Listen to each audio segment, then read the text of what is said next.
Vice News is reporting on a tragic suicide bombing that occurred in Nigeria this morning. They say, quote, at least 6 people died and more than 40 were injured after a 14-year-old girl blew herself up at a bus station in the northeastern city of Damaturu, adding to the growing tally of people killed in the country in the 3 months since President Muhammadu Buhari took office. The teenager reportedly killed herself and 5 other people when she detonated at the station's entrance. Hospital sources report that the death toll could be as high as 15 people. So Vice goes on to explain how it's now a common thing for Boko Haram to use young women to do a suicide bombing.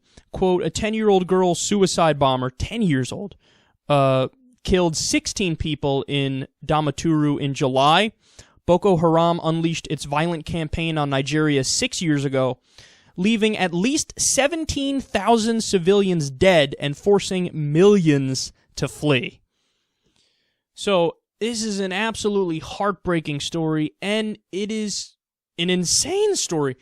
They're using 14-year-old girls, 10-year-old girls. They're brainwashing them, convincing them you need to go blow yourself up.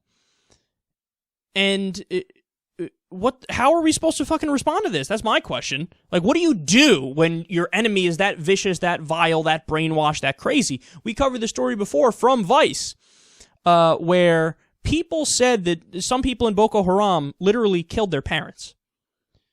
They were told by the group, hey, do you really believe in your religion? If you really believe in it, then you're going to do what our religious leader says, and you're going to do what's best for God, and God wants you to slaughter your parents. So slaughter your parents, and then, we'll move along from here. And a lot of people did. They killed their parents.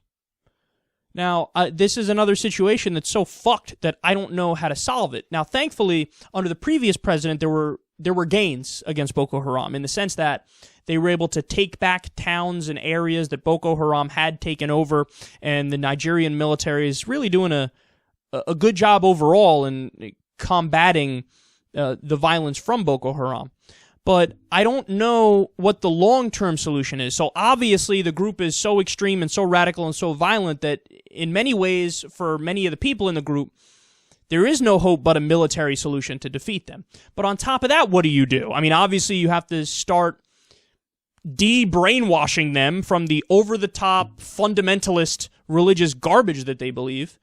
But then also, I mean, as Vice also pointed out in their segment on this, you have Boko Haram coming from the poorer half of Nigeria. So like half of Nigeria has more oil wealth and people's income is better. They have a better quality of life. And the other half of Nigeria, people don't have a good quality of life, and they don't know what to do with themselves, don't know what to do with their lives, and it just becomes, it's easy to get radicalized given those circumstances. When you have no economic opportunity, when you're in poverty, when you're miserable, it's easy for a charismatic leader to come in and say, I have a gun for you, I have food for you, and all you have to do is be my soldier, and if you're loyal to me, then you'll get everything you want. And then on top of that, they use religious doctrine to justify sex slaves and stuff like that. So there's so many different aspects to the problem. The problem is poverty and the economic situation and lack of opportunity. The problem is fundamentalist religion and people believing in that and being converted by charismatic leaders. The problem also is, at this point, let's face it, many people are too far gone, and you do need to do a military solution to defeat them and beat them back.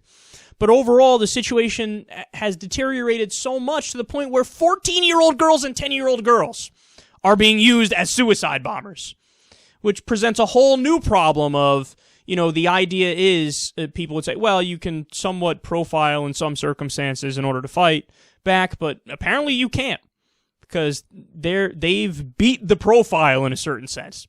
They're using all the tricks in the book to try to defeat who they view as the enemy, which is the Nigerian government. And all we can say is we hope that the Nigerian government is successful in finally beating back Boko Haram, and hopefully they can get a long-term strategy in place to de-brainwash people who are in a situation where they're more likely to join Boko Haram.